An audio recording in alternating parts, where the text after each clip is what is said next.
No, it's a legitimate job nowadays, so what the heck? Somebody's got to do it. That's right. Oh, you got her. Well, if we lose our sense of humor, we're in terrible trouble. Yeah. Hello, everybody. It is 1:30, so we are going to get this show on the road. My name is Heather Bristow. I am the director of OLLI at ISU, and it is my honor and privilege to welcome all of you to our Winter 2025 course preview event today. I just have a few housekeeping things to explain about how the program will work today. And this will be recorded, so later today or tomorrow morning, it will be posted on our website. So if you need to go back and what did they say? I really want to hear that again. You absolutely have that opportunity. So you can visit our website at www.olli.iastate.edu and go to the course information page. That's where you will find everything you need to know about the courses that we're offering, including the recording of this event.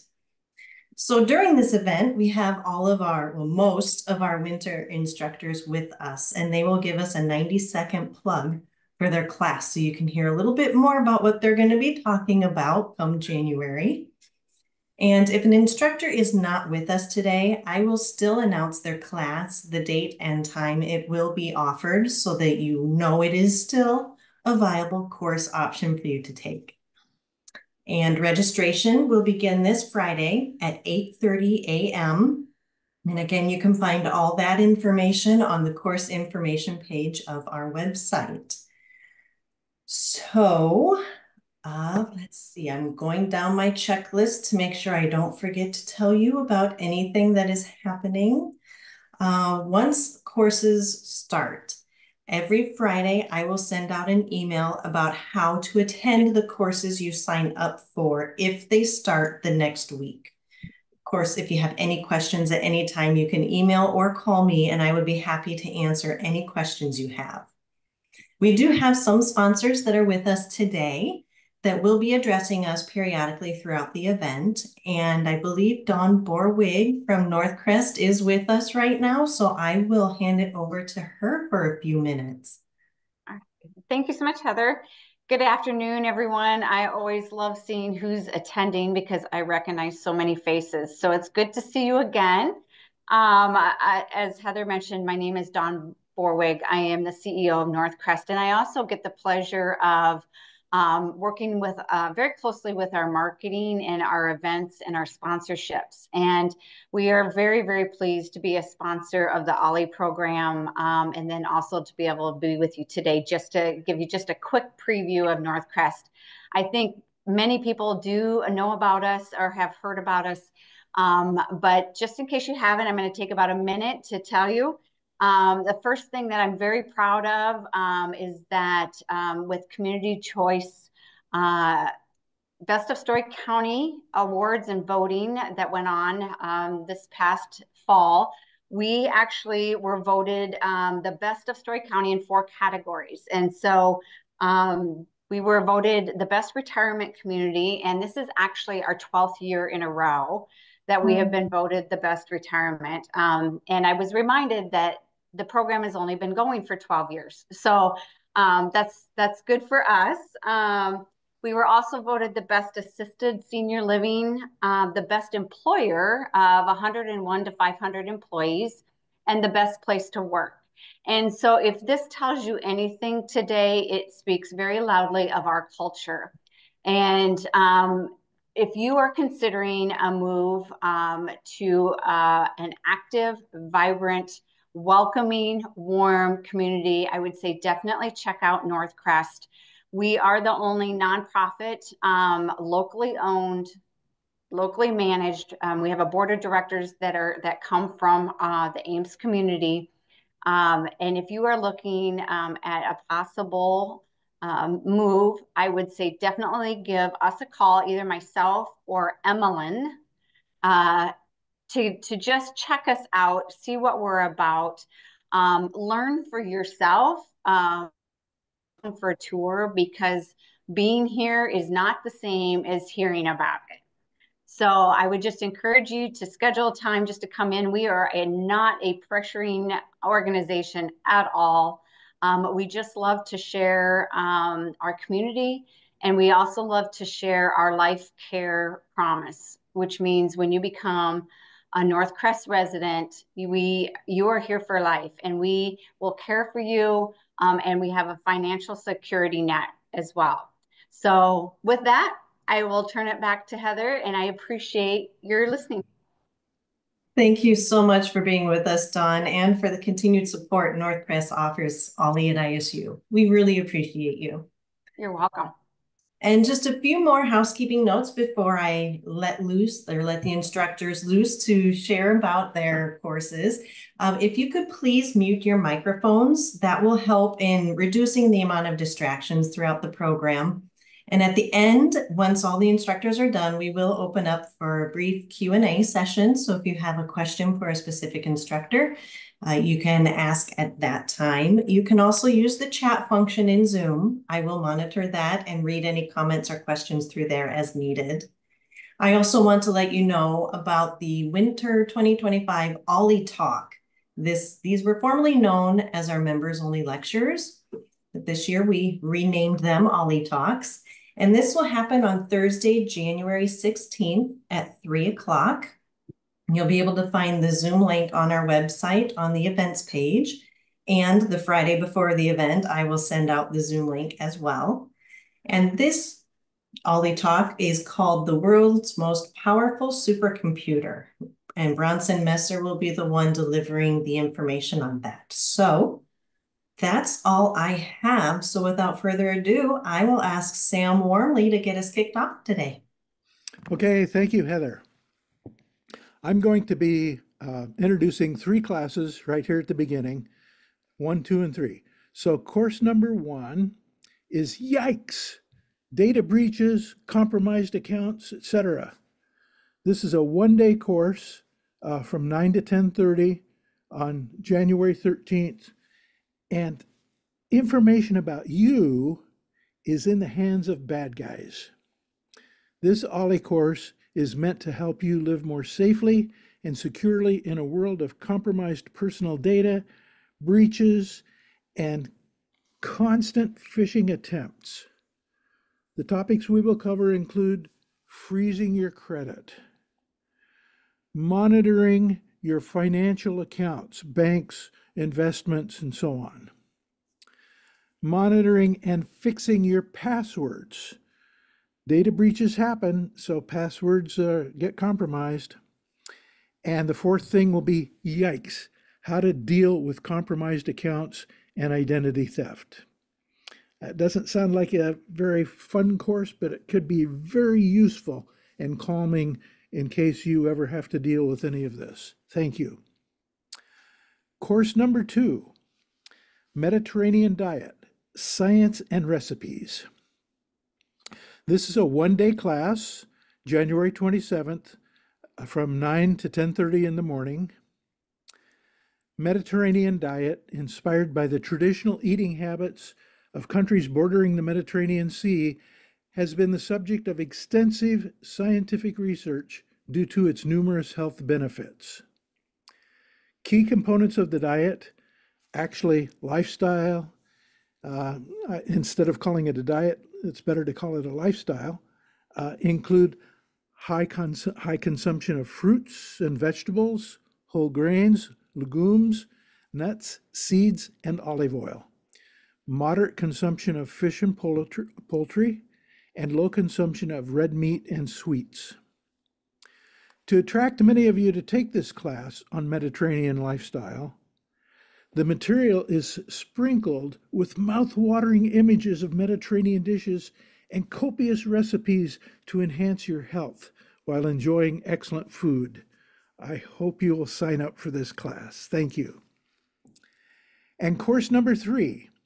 Course number 3 is called Personal Transportation Without Gasoline. Now, the whole idea is to enjoy personal transportation, but without burning fossil fuels and emitting CO2 to the atmosphere. We can actually do things like walking and running and be on skateboards, bicycles, cross country skis, in the water, rowboats, canoes, kayaks, and even sailboats, which are wind powered. But the majority of this course is really about powered vehicles, minimizing fossil fuel CO2 emissions, and lowering your cost of personal transportation. And I say that very strongly. Actually, by using electric vehicles, you lower your cost of personal transportation. So we'll be talking about electric vehicles. So we just call that EVs, hybrid EVs, HEV, plug-in hybrids, and we'll even talk about hydrogen fuel cell vehicles. And as a sort of a bonus as part of this course, we'll talk about ways you can charge those electric vehicles with your own solar power and ways to get there. So thank you.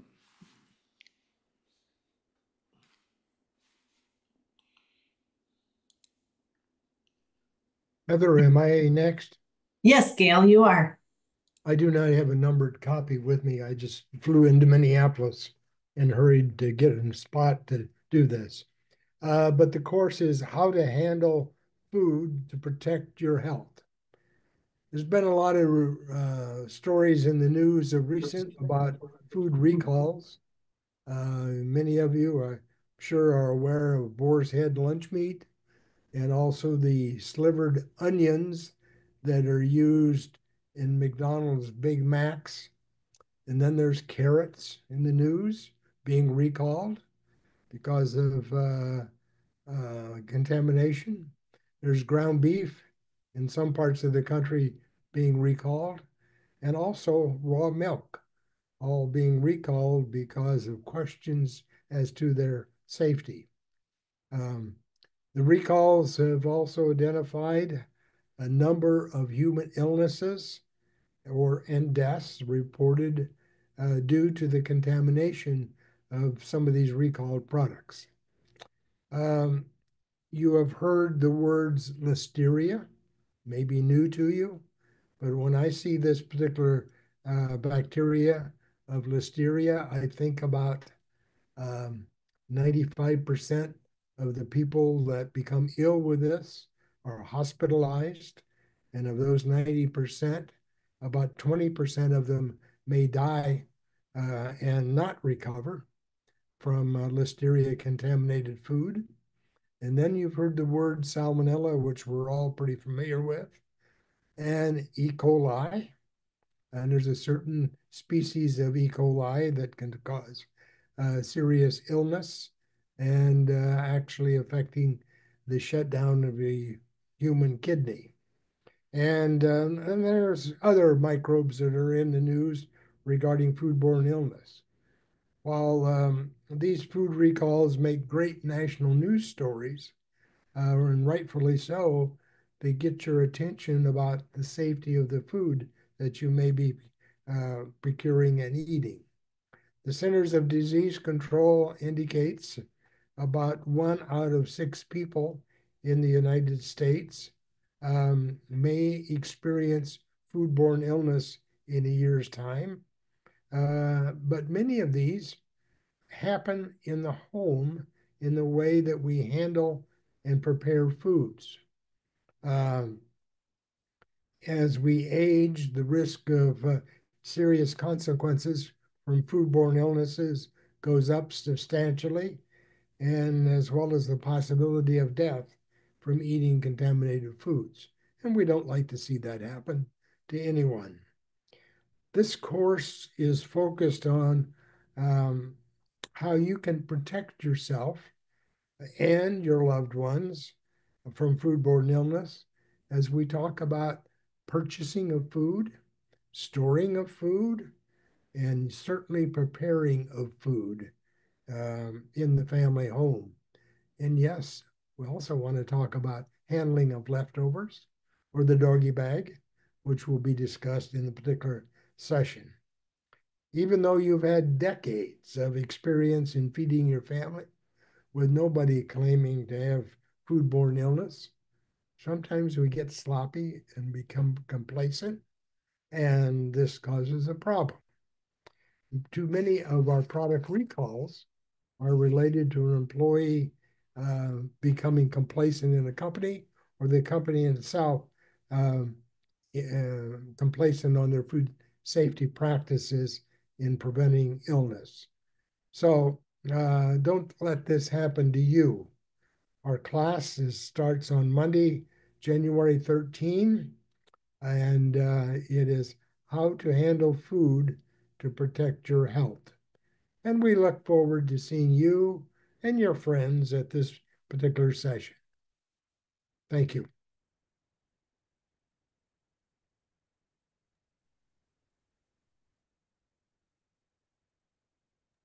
And Peter, you're next. My name's Peter Halleck. I'm talking about course number 5, which is titled Rail Rapid Transit in Ames, the Dinky and the Trolley Interurban. This is a 2-week class starting Monday, January 27th and concluding on Monday, February 3rd. It runs from 1 p.m. to 2:30 p.m. online via Zoom, as are all the winter courses. For 38 years, Ames had rail rapid transit, first with the steam-powered Dinky, which was run by the Ames and College Railway from 1891 to 1907, and then with the electrically powered Fort Dodge, Des Moines, and Southern Railroad, which operated both local trolley service in Ames and an interurban connection providing hourly service to Des Moines from 1907 to 1929. The two services had very different philosophies. We will spend one class on each discussing how they came about, the people that were involved, the impact they had on Ames, as well as some specific incidents, and then what happened to each of them. I hope you will join us. Maybe it will help you to understand why a full-size mock-up of the Dinky locomotive dominates the new permanent exhibit at the Ames History Museum. Thank you for your time. This is Sam Wormley again with class number 6, Understanding Global Climate Change. This is a 4-week class, 4-week course from January 14th to February 4th, again at 9 to 10:30 in the morning. For understanding global climate change, this class provides an overview of what the climatologists have learned about our changing climate. We avoid the political rhetoric and we look at what the science tells us. The goal is for each of us to better understand what is happening to the climate, why, and how we will live with the changes. The specific topics each week will be the greenhouse gas effect and what's happening. In the second week, it'll be ocean acidification and temperature effects on marine life. In the third week, it will be effects of warming on us and the whole world's ecosystems. And the fourth week is the more upbeat, positive, a different perspective so that we aren't all down, and what can we do and what can we do together and individually. Thank you much. Thank you, Sam. And Green Hills is another one of our sponsors. Our friends over there have been very supportive of the OLLI at ISU program, and I'm afraid neither of them have been able to join us today to let you know things that are going on over there, but they are always around and willing to take any phone calls and answer any questions. So with that, I will now turn it over to Carol to tell us about class number 7. My name is Carol Veldman Rudy, and I'm with the Museum of Russian Art up here in Minneapolis.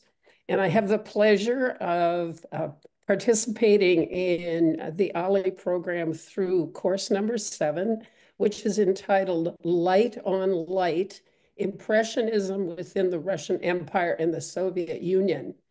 It's a 1-week class, a PowerPoint presentation class on Tuesday, January 21.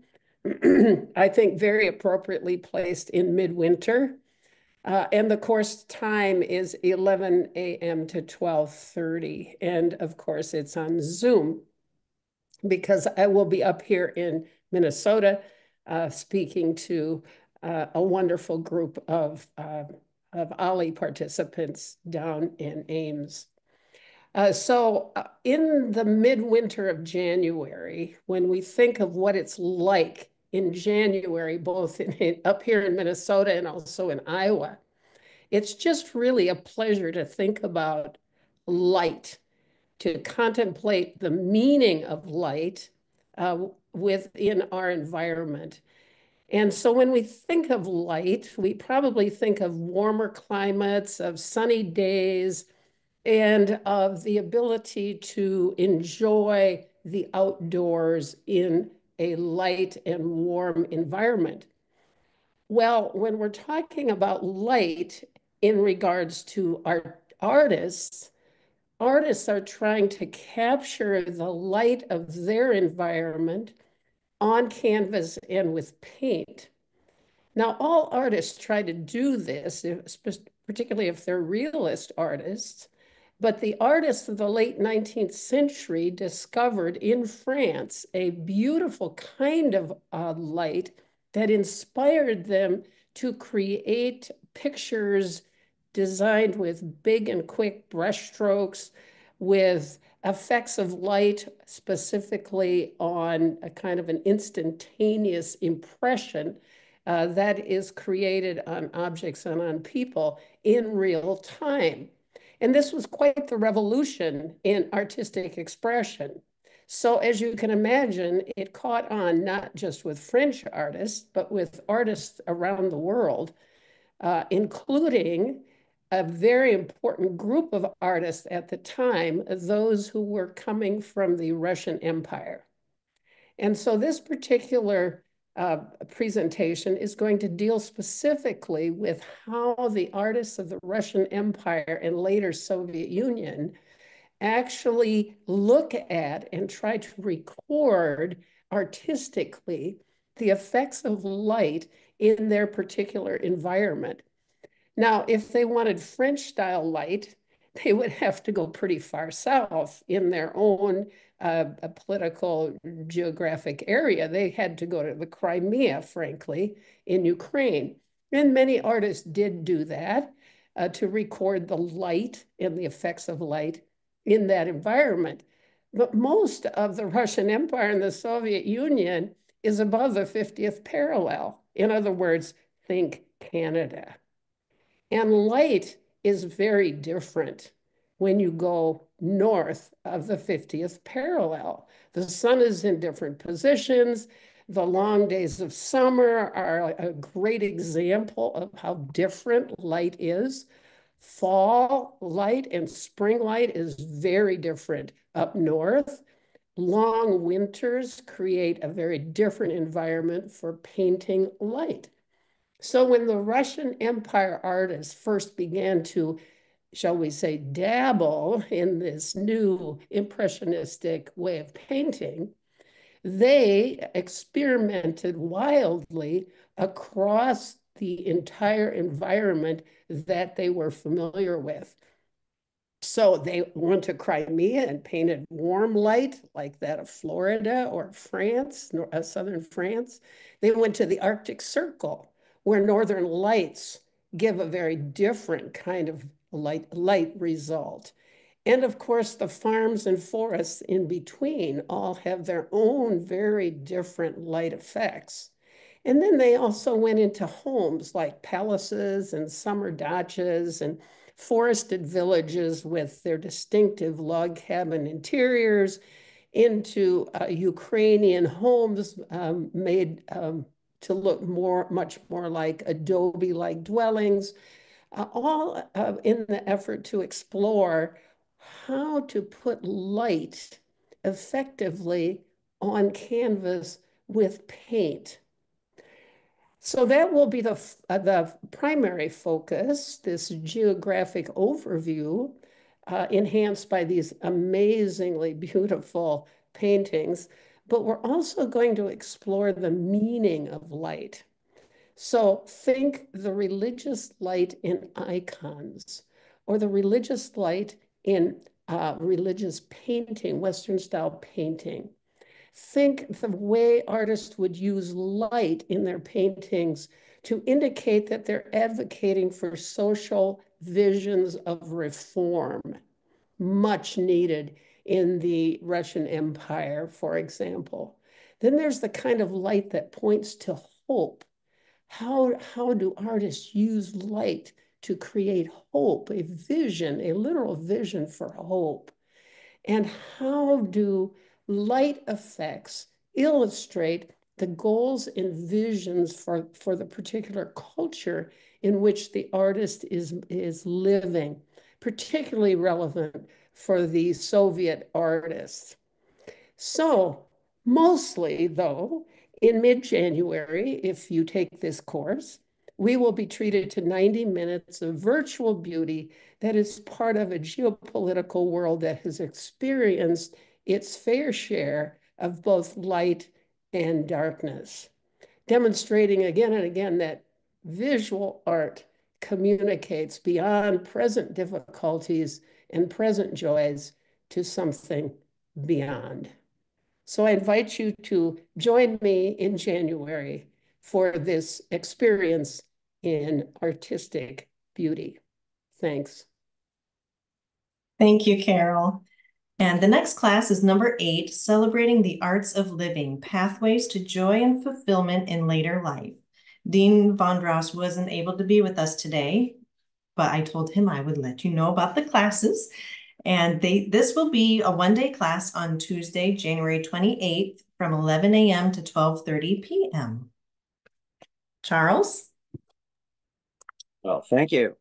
Excuse my cough or picked up. Well, glad to be with you all again, and very excited about offering course number 9, which is called Raising America, Building a More Perfect Union. That comes from the idea of a community that gets together despite their differences to to raise a barn for their neighbor. This course is, in one way or another, has been offered, say, 3 times before. Vivi Raman helped me with several of them, which he's not going to be able to do now. The exciting thing is there was so much interest in this course that a book was suggested, and a Harvard professor has endorsed us and actually urged us to do a book, which will be the basis of the class. Now, here it will be offered on Tuesdays, beginning on January 14th, ending on February 4th. And the time of each of those 4 sessions will be 1 to 2:30 p.m. I'll say this much about it. In light of the election, the book came out. It's already sold out. And actually, I'm now going to have to leave to go to a meeting with the publisher because the second printing is out. Yeah, and we'll go over the 4 sessions. The first session, it's kind of some basics. It's written for high schoolers through seniors. It's what is unique about American democracy and what is seeming to work or maybe now in trouble with working. Session 2 will get us into some real life descriptions of problems that we have as a democracy. And of course, that starts leading us to, as this Harvard professor said, democracy will not serve, it won't thrive and may not survive if people don't talk to each other. And we know there have been problems talking to families. So we come up with ways from all over the country and different organizations and how they approach it. And we do get excited. Then the third session is called Action. And each chapter is short, but we have vote, join, engage, how to engage. And by the way, this past week I was in Washington, D.C. I talked with both Senator Ernst and Senator Grassley's staff. So how do you do that kind of thing? And then fourth, we say run for office. And five, maybe serve, go into public service. Anyway, and then the fourth one will kind of go back to encouraging you to think of here's what I can do, here's what we can do if I'm part of a group. Again, we've had very positive feedback on this. And actually, there are 7 different contributors from 3 and maybe 4 different generations that contributed to this book. So that's one reason we aren't using it, so everybody can get a different perspective. So thank you for the opportunity to be with you again. And turn it over to you, Heather. Thank you, Heather. Welcome, benvenuto. My name is Phyllis Light. I'm thrilled to be teaching another online Italian cooking class for OLLI on Tuesday, January 14th from 3 p.m. to 4:30 p.m. The title of the course is Authentic Italian Home Cooking Pizza Party with Affogato. The course ID number is number 10. Let me describe what you should expect from this course. Authentic Italian home cooking is designed for everyone who loves everything about Italian food and who crave authentic recipes that work. Whether you're a novice in the kitchen or a savvy chef, you will learn how easy it is to cook an authentic Italian meal from start to finish. We will break down each recipe together in clear steps and never use any ingredients you cannot find at the local supermarket. The goal of this class is to give you the knowledge and confidence to create an authentic Italian pizza dinner with ease and joy. I love sharing ideas and recipes, so be sure to bring some along. I hope to see you and get to know you over delicious Italian food. Thank you to everyone who makes this program a possibility. Non vedo l'ora. See you soon.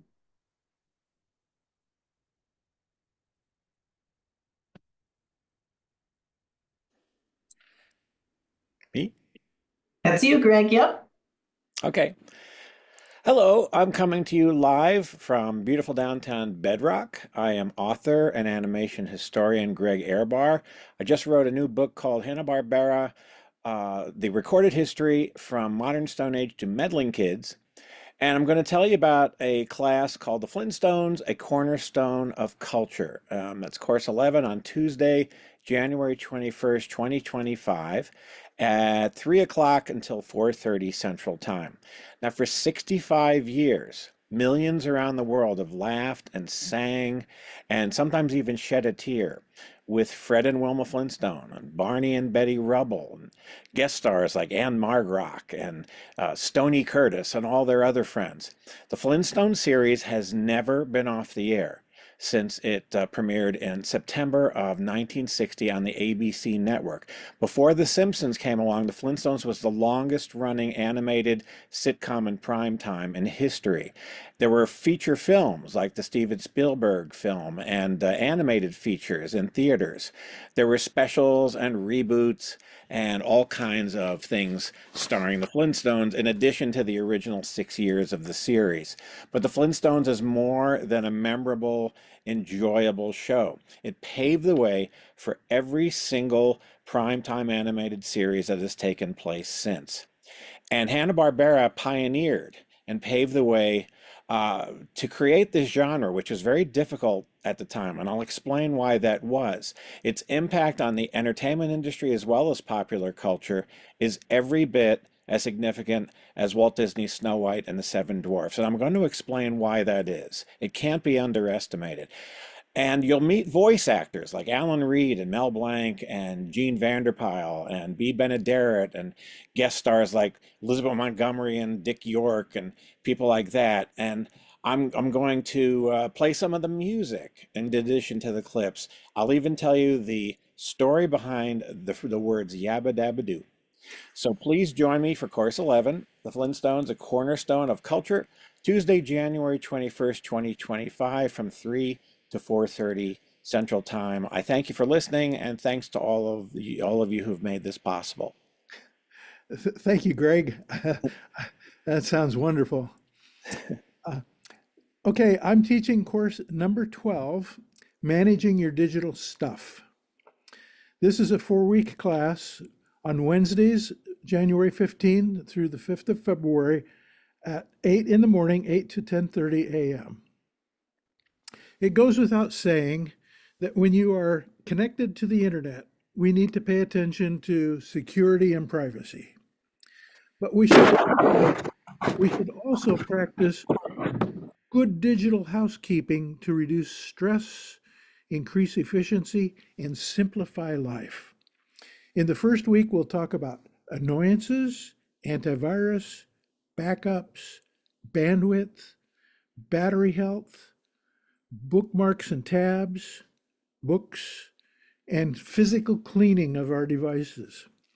In the second week, we'll talk about clearing history and website data, connectivity, desktops.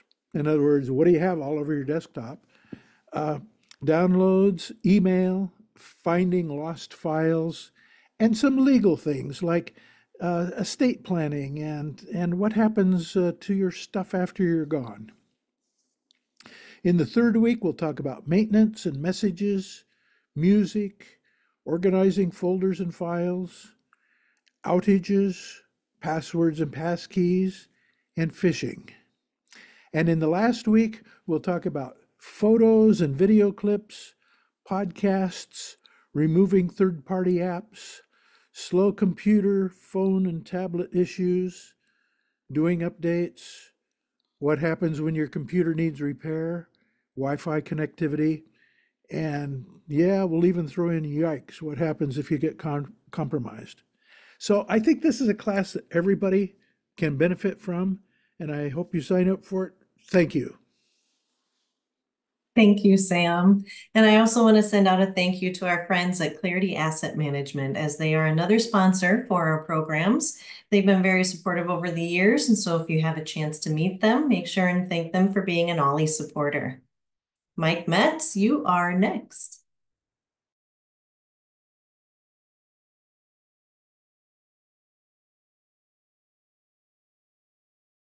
Don't forget to unmute, Mike. I say I wasn't aware that there was a commercial break there.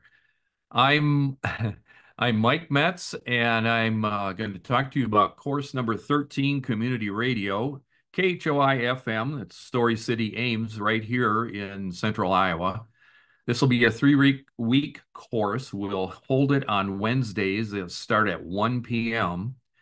And KHOI Community Radio is an Ames nonprofit, volunteer-driven community radio station, allowing everyone in the community to an opportunity to share their talents and their knowledge. And this is a way we hope that you can perhaps become involved. Now, other than maybe 2 individuals within the system, and we've got, roughly 30, 35 active individuals, only 2 of them have really any radio experience. So a lot of us come from a variety of backgrounds. So that's not an excuse for you not to become involved. We're going to cover specific topics that will include the history of community radio and history of community radio here in Ames as well. Our missions and goals will speak about to the fact that community radio now is more important than ever since newsprint,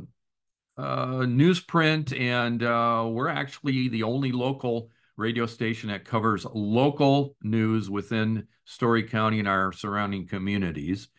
We'll also feature individuals that will speak to the legal restrictions that FCC puts out, licensing guidelines, those kinds of things. We're going to learn how or teach you how to do production in-house and within the studio, and maybe even at your own home in the facilities. There's opportunities to learn how to host a program or a segment within a program. We're going to talk about how you interview, doing live and pre-recorded programming, or perhaps combining those. And we'll get into engineering and some of the local production and network aspects. And so we'll offer also an opportunity for you to express your ideas on how you might be able to serve your community. We've had a number of individuals that have taken this course in the past, and you'll hear from them, a couple of them, and they've actually started some of their own programs. We cover everything from, we're very eclectic in our music. If you look at the play grid, you'll see anything from Beethoven to Neil Young, for example, and everything in between. And we're hopeful that you'll join us. And in the spring, we will offer a one-day course or a one-section course on the station and studio in the form of a visit. So hope you take the course. We'd be interested in having more individuals get involved. Thanks.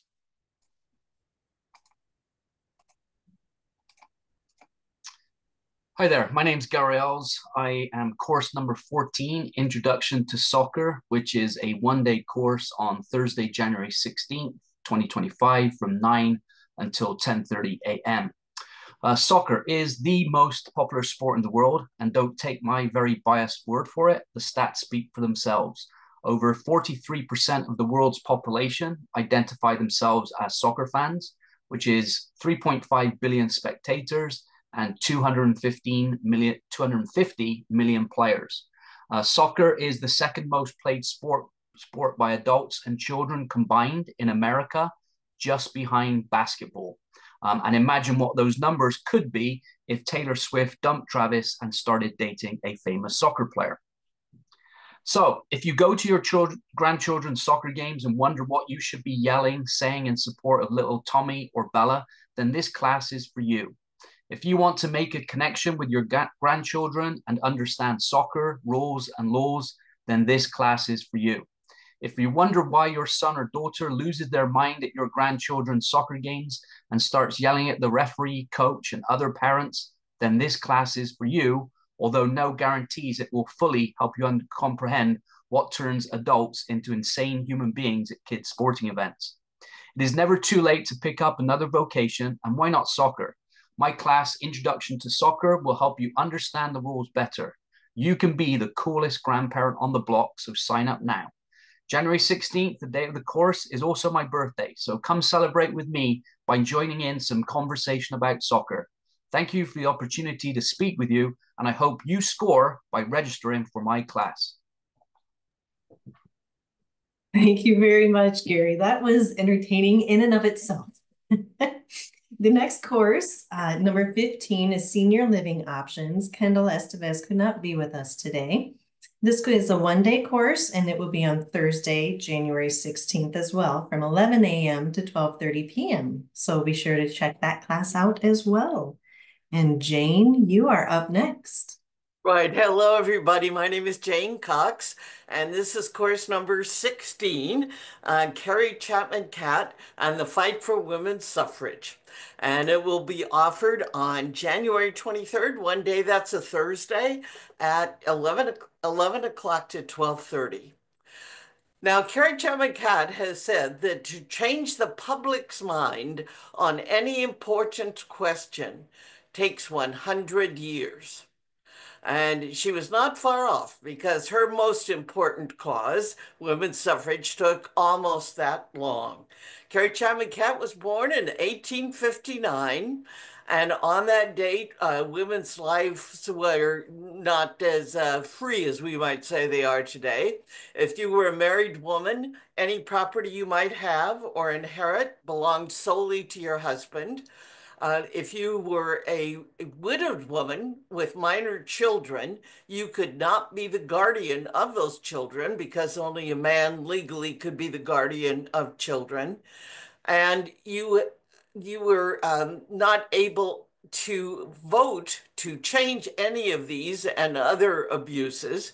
And so Carrie Chapman Catt decided that the vote was the real answer, that if women could vote, they could express their views and their opinions through the ballot box. And so thus began a long fight for women's suffrage, women to have the right to vote in the United States.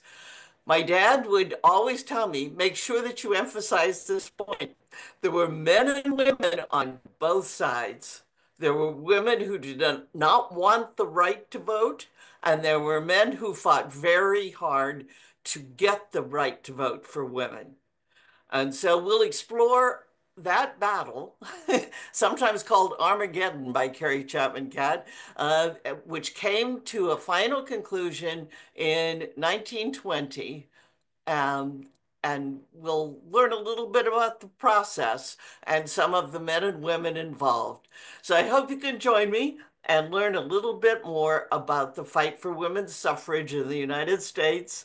And again, that will be on January 23rd at 11 o'clock. Thank you.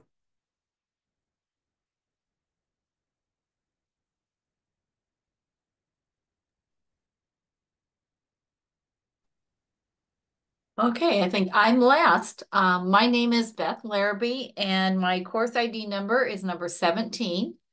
It's called Sustainable Living, Lifestyle Choice, or Human Survival Quest. And it's a question mark. This is a 4-week course, and it runs from January 16th through February 6th, and it meets from 1 to 2:30 Central Time, and it will be on Zoom as well. Today, there are over 8 billion, with a B, people on spaceship Earth, and each and every day, we gain 200,000 more people on the planet. At the core of the Sustainable Living course, we will introduce ourselves to the reality of how do we support that 8 billion people in a finite space, our planet, with limited resources, and we'll figure out how to talk about it. And we will talk about carbon. If you really want to talk about climate change, take Sam's class. He'll go to in great detail, and he is an excellent instructor. There's a lot of other pieces moving in how to be sustainable on our planet. So we will talk about a lot of other planetary challenges that we have. But we'll also delve into the quality of life and health and household strategies that we can all do individually and as households.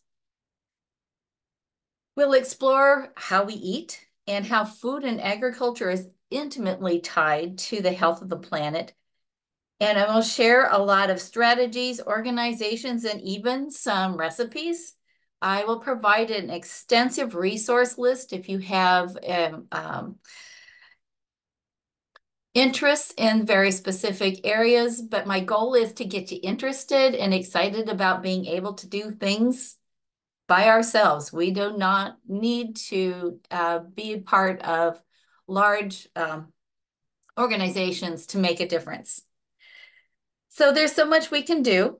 And I think you will find that doing some of the things actually gives us a more joyful, fulfilling, and healthy lifestyle with a whole lot less stuff to go with it.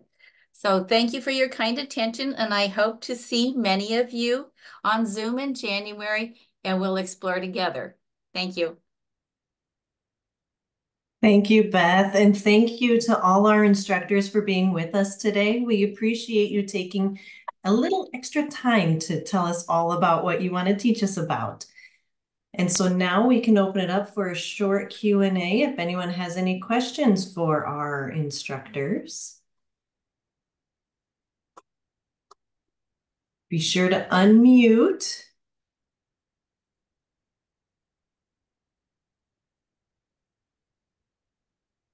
Well, I'm not seeing any, so I'm going to say going. Heather, Oh, go ahead, Leroy. Go ahead. I have a question for Mr. Kinneker. Do you know when the book that you referenced will be back available for purchase?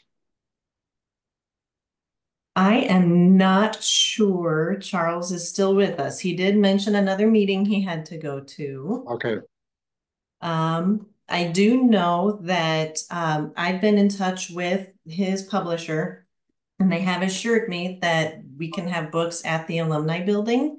So if you do sign up for his class, I will have copies that you can purchase from me directly that will be tax-free, and we can get that to you. Seems like essential part of his course. Yes. Any other questions? I have a question for Sure, go Sam. ahead. In your class, spam and signing on, and I don't know if the law is the same as it is in California, because when you go on any website, you get cookies, and do you want materials? You know, I never do, but some of them give you options, some of them don't.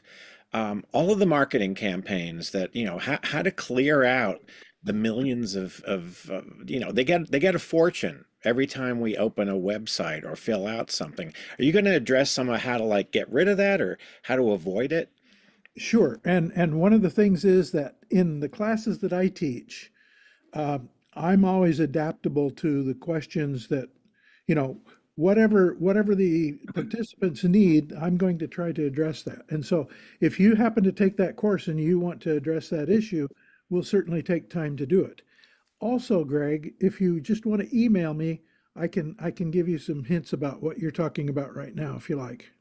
I think my wife would be more grateful than I. Okay. Drives Because her. there are blockers that are free and can be downloaded to go with the browser that will get rid of some of those annoyances. Thank you. Any other questions today?